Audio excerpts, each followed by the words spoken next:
May the words of my mouth and the meditations of my heart be an acceptable offering in your sight, O Lord, my strength and my Redeemer.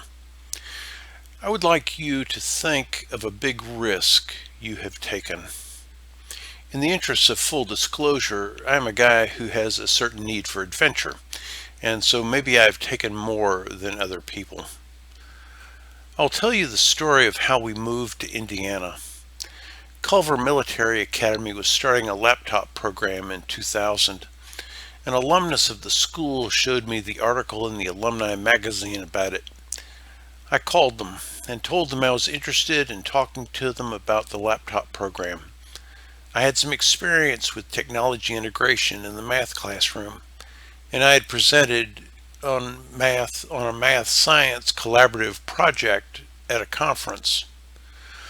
We arranged a time for a visit, and after talking to a variety of people one day in June, they told me initially that they were thinking of hiring me as a consultant, but they had decided they wanted to offer me a full-time job as a teacher to work with technology integration in the math department. Now, there's a problem. I could not talk Susan into moving to northern Indiana.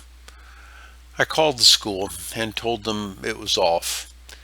Dean Kathy Lintner suggested I come back for another visit and bring Susan this time. They would have a party, show us a good time, and try to convince her it would be a good move for the family. At the end of a very pleasant weekend, Kathy took us to an empty lot with a hole in the ground. She explained that they were going to build a house on that lot, and if we would come to Culver, we would be the ones to live in the new house. She handed us floor plans. Now at this point, I was completely hooked. My sense of adventure wanted to live in the house on the lot with the hole dug for a basement. Susan does not share my need for adventure, and she had doubts. Kathy describes this moment as our standing on the edge of the abyss and our deciding to take a leap of faith. She had a better appreciation for the risk that Susan saw. Now you know the end of this story. We moved to Culver, lived in that house for 8 years. The bishop allowed me to enter formation to be ordained a priest. This story ended well. In some ways, we are all standing on the edge of the abyss. It's more obvious for some people than for others because they're about to get married or change jobs. This time of year, students finish classes. Some of them go back to their studies in the fall. Some of them start looking for a place to get a job. We take a leap of faith, and we have hopes and dreams. Each of us, though, is taking a leap of faith as we live our daily life. We are taking a step and praying for the best. Now, people are called to all sorts of things. It's easy to say that God will protect the person who responds to his call, but that does not mean it will always be easy. Every day, Christians suffer for their faith. Some of them die for it. Jesus obeyed God's call, and it led to a cross. A disciple's life is not always easy. So what big decisions have you made? What risks have you taken? The disciples of Jesus had staked their lives on him. They had been secure in their villages and their synagogues and their fishing boats, but Jesus had called them to leave all that. Jesus had called them to leave their homes and their parents and their comfortable way of doing things. Jesus called Peter and Andrew, "Leave your fishing boats, follow me, and I will make you fishers of people." Jesus called to Matthew, "Leave your comfortable position as a tax collector, forget the money you would make." Jesus demanded risk and sacrifice from all who would follow him. To the teacher of the law who said that he wanted to follow Jesus, He said, "Foxes have holes and birds of the air have nests, but the Son of Man has nowhere to lay his head." Listen to the scripture that immediately precedes today's gospel lesson. Simon Peter said to Jesus, "Lord, where are you going?" Jesus answered, "Where I am going, you cannot follow me now, but you will follow afterward." Peter said to him, "Lord, why can I not follow you now? I will lay down my life for you." Jesus answered, "Will you lay down your life for me? Truly I tell you, before the cock crows, you will have denied me 3 times." Now, wouldn't those words have made you anxious if you had given up everything to follow Jesus? Jesus had begun to speak as if he expected to die. If you had sold your fishing boats or walked away from your tax collector's table to follow Jesus, wouldn't it bother you to hear him talk like that?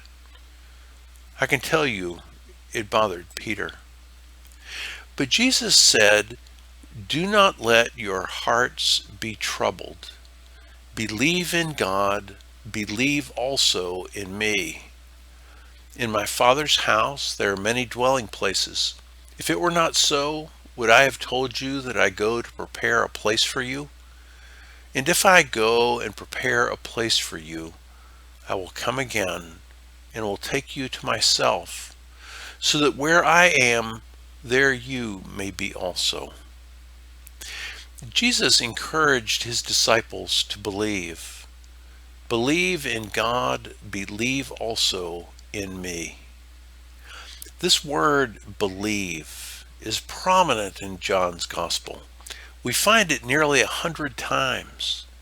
Jesus is asking something special of the disciples because the days looked dark. The cross loomed on the horizon, and here Jesus is talking about his death and his going away. And then he said, "Believe in God, believe also in me." Why should the disciples believe in Jesus when everything was unraveling?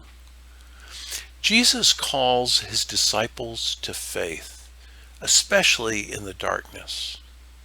It's easy to believe when things are going well. The challenge is to believe when things are going badly.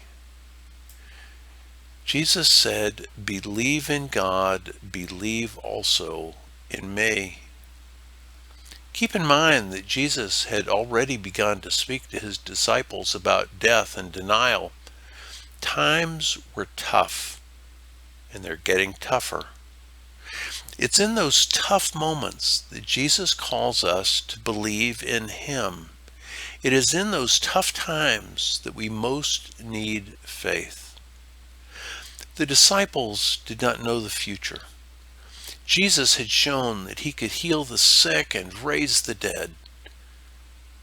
And now he would show them that he could turn Good Friday into Easter. Christ can turn your Good Fridays into Easters as well. He says, "Believe in God, believe also in me." What are the dark passages of your life? What are the things that threaten to undo you? What is it that frightens you? Now, I can throw out a few for you if you're having a hard time thinking of one. People lose jobs. They have children who get in trouble. They get bad news from the doctor. My takeaways are these today. God calls us to many things, and many of them involve risk. Sometimes these things end as we expect, and sometimes they don't seem to.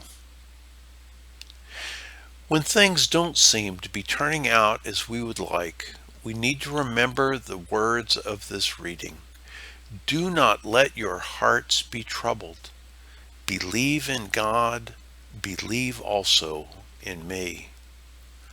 Christ can turn your Good Fridays into Easters. I have said these words in the name of the Father, and of the Son, and of